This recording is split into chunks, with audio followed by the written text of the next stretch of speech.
咗呢條鐵橋。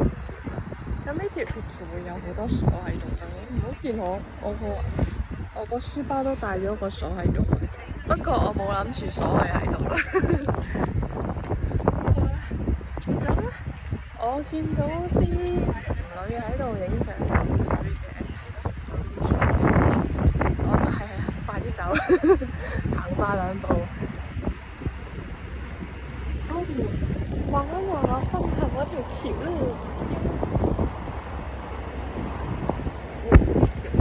情幸鎖頭橋。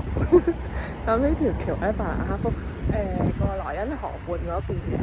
咁我前幾日我嚟過㗎啦，今日蕩失路，我唔知點解蕩咗3個站蕩到嚟呢條橋度。好，都係咁依行上嚟睇下啦，因為嗰日係多人嘅，今日冇乜人，我都係咁依行上嚟望一望。